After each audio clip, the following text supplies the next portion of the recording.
Parashat Tetzavé. Le pasouk commence, la parasha commence par le pasouk. Ve'ata Tetzavé et bnei Israël, vayikechu elecha shemen zait zach, katit lamaor, le'alot nertami. Je traduis.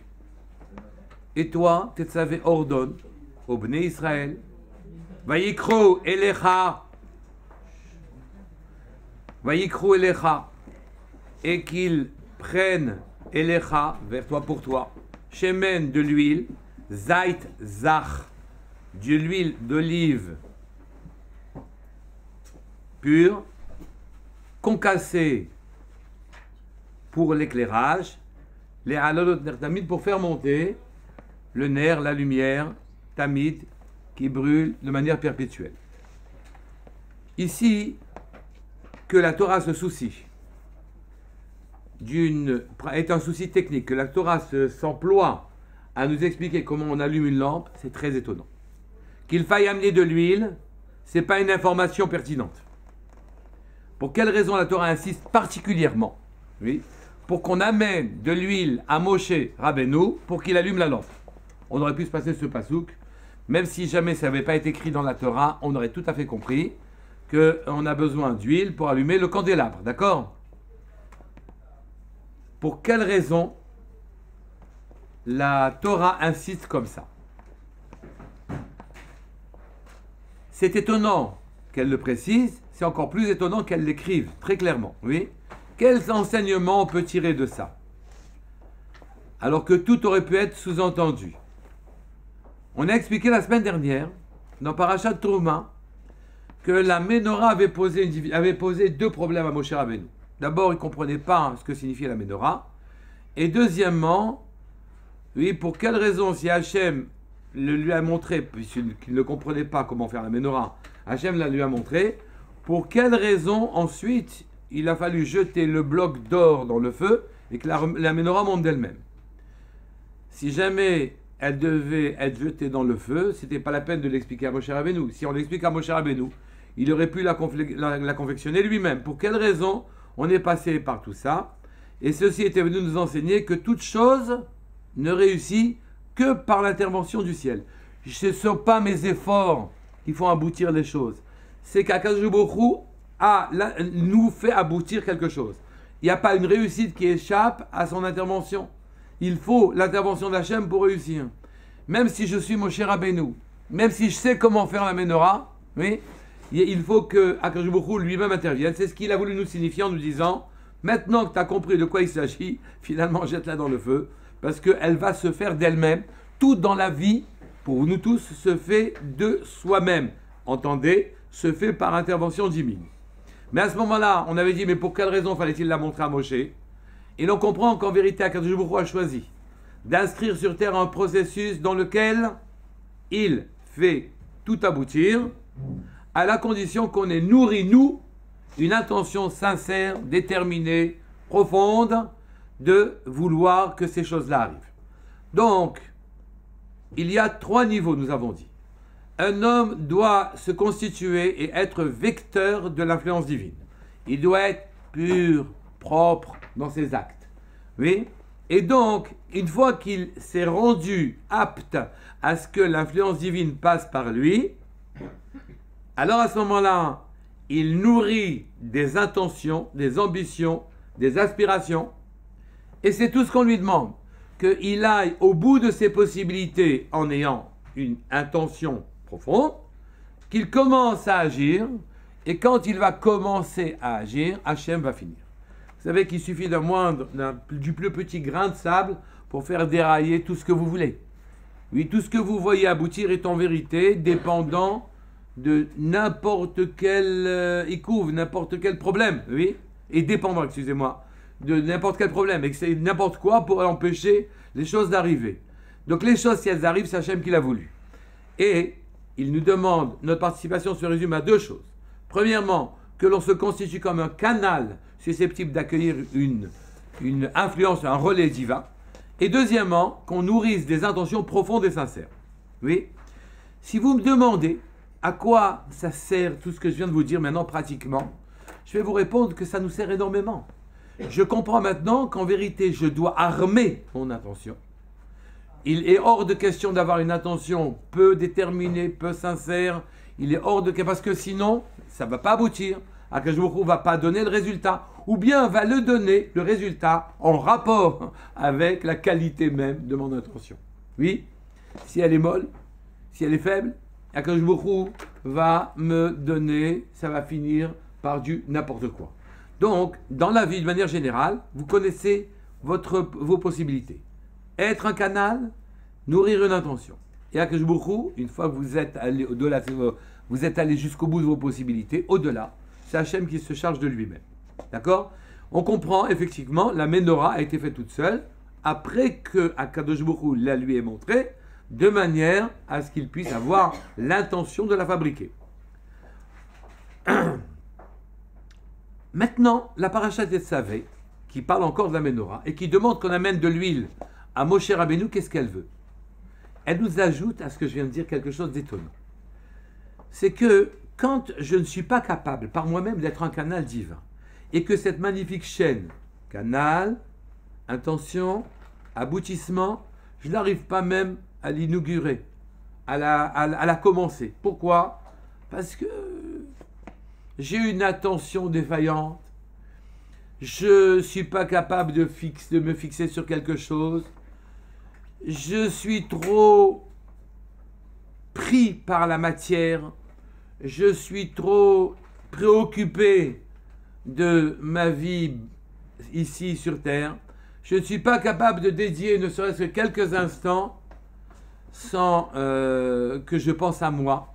Alors à ce moment-là, Baruch Hashem, Akadosh Baruch Hu nous a donné un conseil.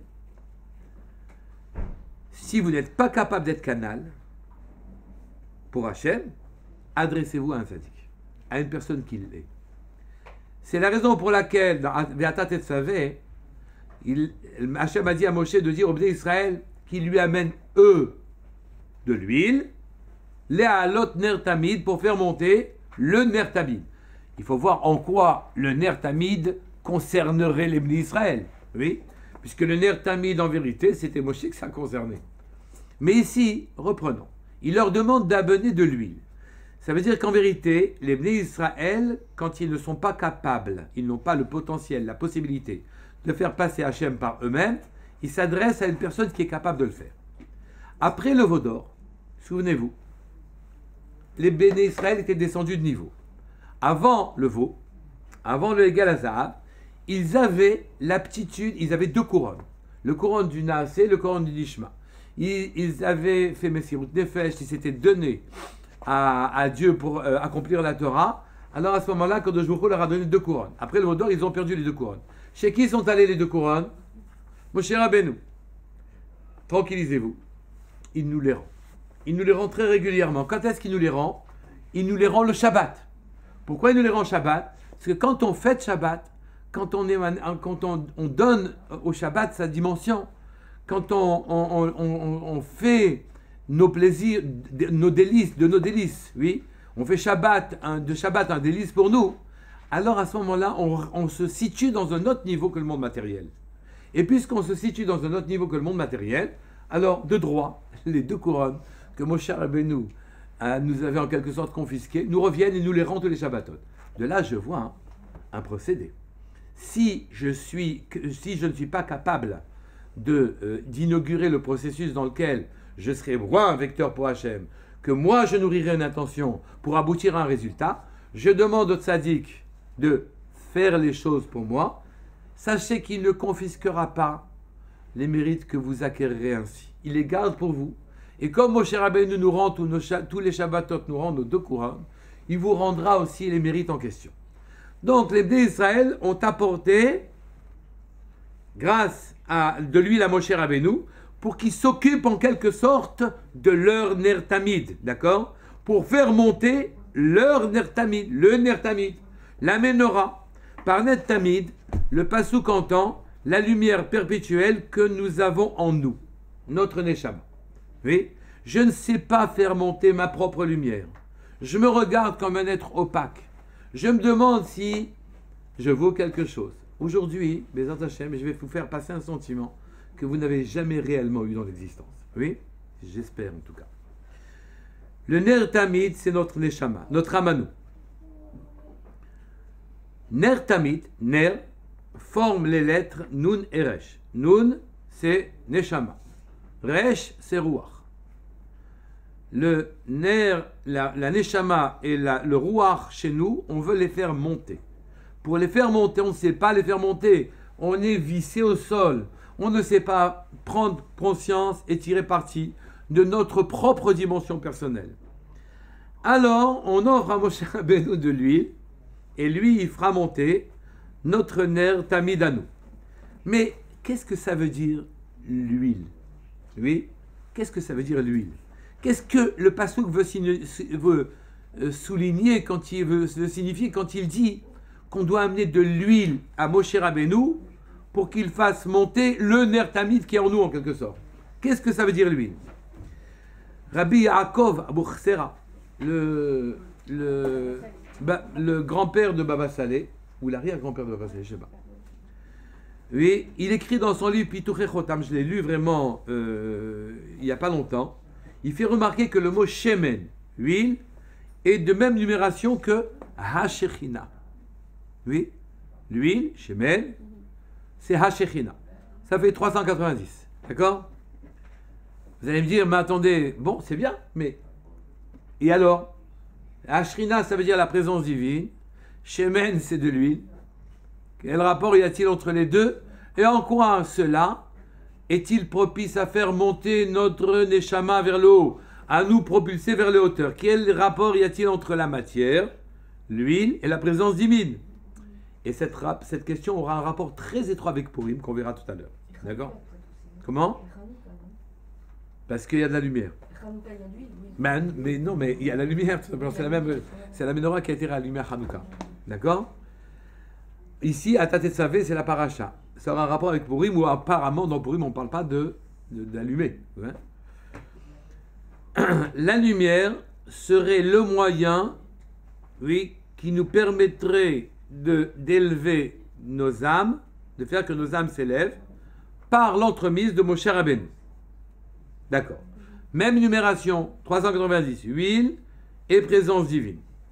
Moshe aurait donc le moyen de faire descendre la présence divine, oui, et de faire que notre Neshama brûle éternellement, oui, de faire descendre de la vitalité dans notre Neshama. Notre Neshama, notre Ruach, notre Nefesh, notre âme, c'est notre vitalité.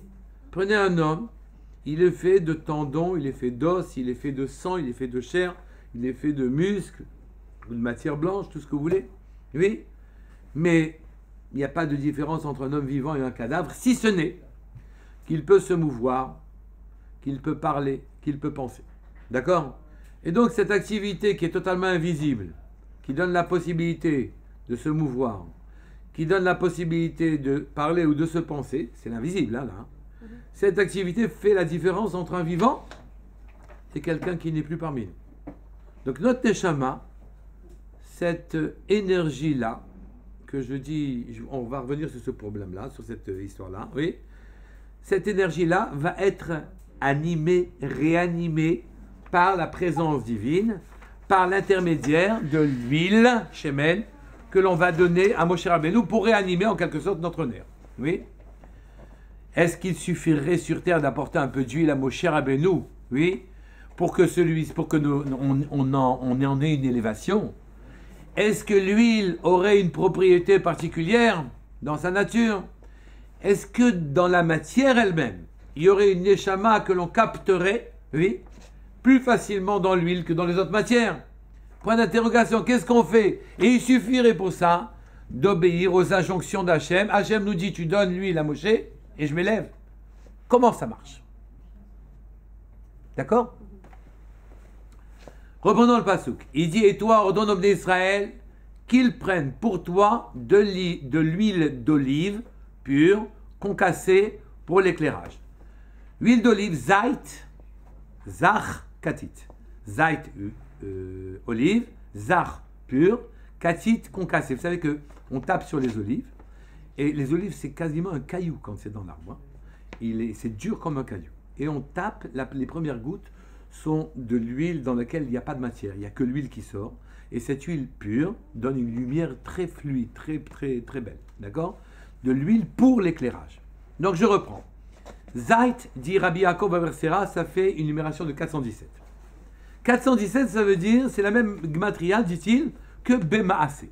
Que dans votre maasé, dans vos actes, vous soyez purs, comme l'huile que l'on presse, oui, et concassé, brisé. Pas que vous soyez comme un bloc entier, que vous soyez comme des gens qui s'affichent et qui s'affirment. Soyez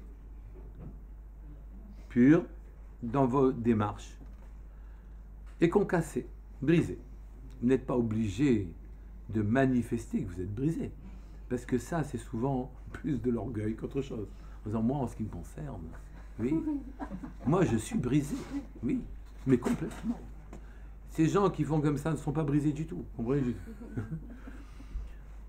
Connaissez l'histoire du rabbin qui se roule par terre le jour de Pourim en disant, je ne suis qu'un ver, et le président de la synagogue qui se roule par terre aussi, en disant, moi aussi, je suis moins qu'un ver de terre. Et il y a un monsieur qui, dans la synagogue, se lève en se jetant lui aussi par terre, en se joignant à leur exemple. Et les deux se retournent vers lui en disant, mais pour qui se prend celui-là?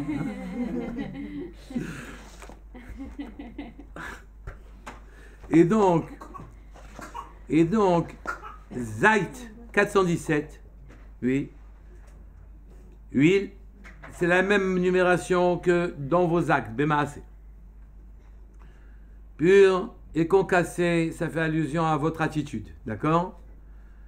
Et après que vous soyez allé à la limite de vos possibilités personnelles, alors, puisque le tzaddik a pris votre shemen, lui va se charger de faire intervenir l'enchaînement, canal, intention pure et propre, et résultat.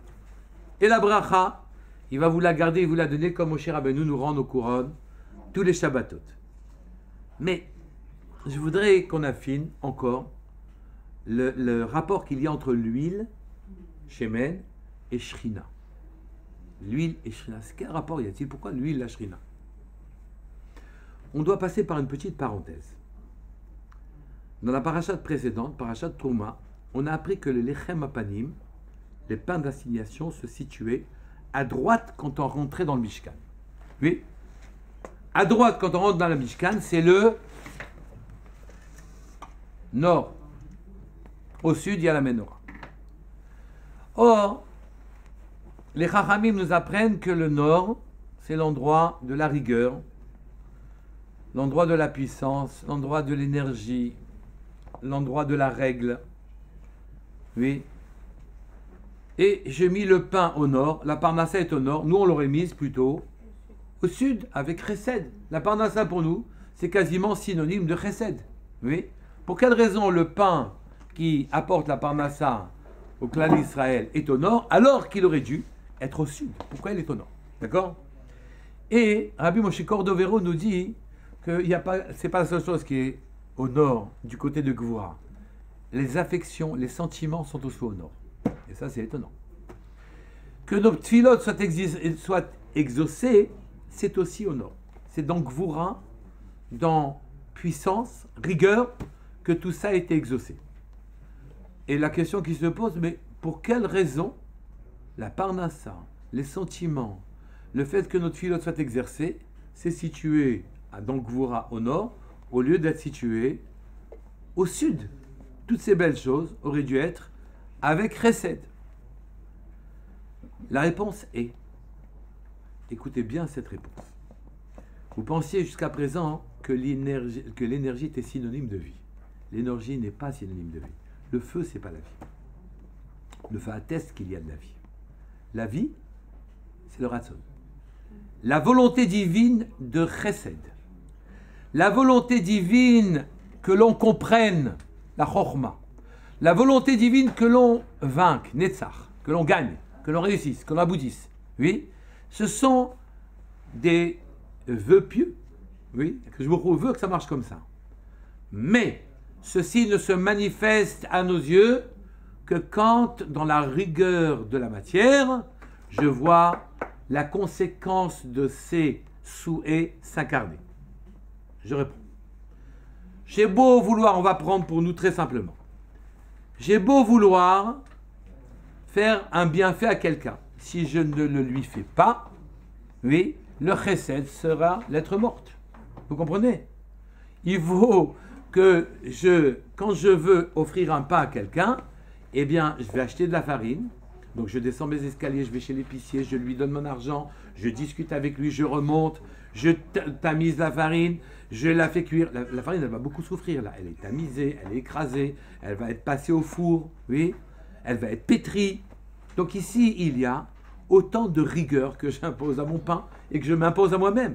Si je n'ai pas ces rigueurs, si je n'ai pas fait toutes ces démarches-là, à ce moment-là, il n'y a pas de pain sur la table. Le pain, le chesed, il est au sud, mais il ne se manifeste à nous que quand j'ai le pain sur la table, au nord. Je veux être riche, oui, mais je vais beaucoup souffrir pour l'être. Je suis obligé de creuser la terre, je suis obligé de semer, je suis obligé de récolter, je suis obligé de créer des mécanismes qui permettent à mes procédés de se traduire en argent. Vous comprenez? Les mécanismes, par définition, c'est de la rigueur. Donc, la sagesse, la compréhension, la sagesse ne peut se passer de mots, ne peut se passer d'une syntaxe, ne peut se passer de toutes les rigueurs grammaticales qui permettent de nous dévoiler la profondeur d'une chose. J'ai beau être sage, si je me tais, je n'enseignerai aucune sagesse à personne. J'ai beau être sage, je ne serai intelligent que quand je combinerai les éléments que m'a fourni ma sagesse. Donc, je reprends. La sagesse, les bienfaits, le chesed, la réussite sont des bénédictions. Elles ne sont pas perceptibles en tant que telles à nos sens que quand elles sont habillées au préalable et traduites et ont épousé les formes contraignantes de notre réalité. Donc, la bracha, elle est au sud et elle est habillée, oui, respectant toutes les contraintes de notre réalité, au nord. Or, maintenant, le pain, si vous voulez, est au nord et la bracha, elle est au sud. Le pain, c'est l'habit de la bracha.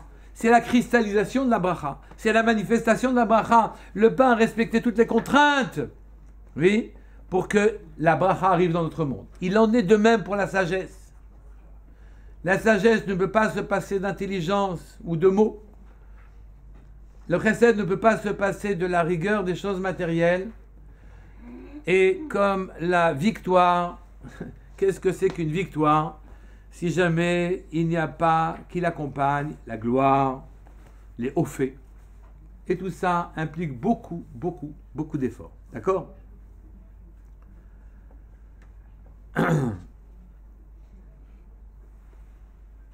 Quand je prends le mot Shemen et que je sais que sa numération 390 est la même que Ha-Shechina, la présence. C'est le même mot, c'est le même. Quand la Shrina rencontre un concret de 390, oui, elle rencontre le mot Shemen. D'un autre côté, oui, on peut comprendre que quand Akadosh Baruch Hu a souhaité que sa présence soit matérialisée sur terre, elle se matérialise par un éclairage, oui, et le combustible qui permet l'éclairage, c'est Shemen. D'accord? La présence divine et ses volontés, son ratson, nous sont totalement imperceptibles. Qu'il soit bien clair qu'il y a deux dimensions, l'invisible et le visible. L'invisible, c'est la bracha, mais il faut encore qu'elle s'incarne, qu'on la retrouve dans la matérialité. Le ratson d'Hachem est imperceptible, il est invisible à nos yeux, bien que le ratson, ce soit la vie. Oui, c'est Dieu qui veut qu'on soit sage, c'est Dieu qui veut qu'on ait des bienfaits, C'est Dieu qui veut. Donc le ratson, d'une manière générale, le ratson que vous avez dans le but, vous croyez que l'énergie c'est la vie. C'est pas vrai. L'énergie, ce n'est que l'expression d'une volonté, de bien faire ou de bien faire ou de mal faire d'ailleurs. Hein. L'énergie, ça montre que la personne a une volonté et qu'elle est vivante. Le feu qui est au nord, la gvoura, la rigueur, l'énergie, oui, ce n'est que la concrétisation nécessaire pour qu'apparaisse dans notre monde, la bracha voulue par Hachem. Est-ce que vous me comprenez? Oui. Sans l'énergie, il n'y a pas de concrétisation. Donc l'énergie, ce n'est pas la vie. C'est les volontés qui sont la vie. Si vous n'avez pas de ratson de bien faire, de ratson d'être sage, d'être intelligent, d'être profond, oui. Si vous n'avez pas de volonté de gloire pour Hachem, oui, à ce moment-là, vous ne pourrez pas mobiliser d'énergie pour atteindre le moindre résultat, qui sera donné, comme vous l'avez appris il y a quelques minutes, que quand vous avez armé votre intention, c'est Hachem qui finit le travail. Et que vous soyez allé au-delà, jusqu'au maximum de vos possibilités, c'est lui qui donne le résultat. Mais en attendant, il y a visible et invisible. Le ratson est invisible, imperceptible. Par l'énergie que l'on met à ce qu'il émerge, j'allais dire du Aïn, du néant, oui, qui émerge, il émerge de l'invisible, oui, par cette énergie, à ce moment-là, il rentre dans le monde concret. Donc, l'essence même de la vie, ce n'est pas l'énergie ou la rigueur, c'est la bracha. La présence divine et sa volonté, la Shekhinah, elle doit en quelque sorte se cristalliser, s'incarner dans quelque chose de matériel pour qu'on puisse nous en profiter. Elle doit se réduire en quelque sorte à quelque chose de matériel pour que nous on puisse en percevoir l'existence et en profiter. Elle doit entrer dans le monde concret.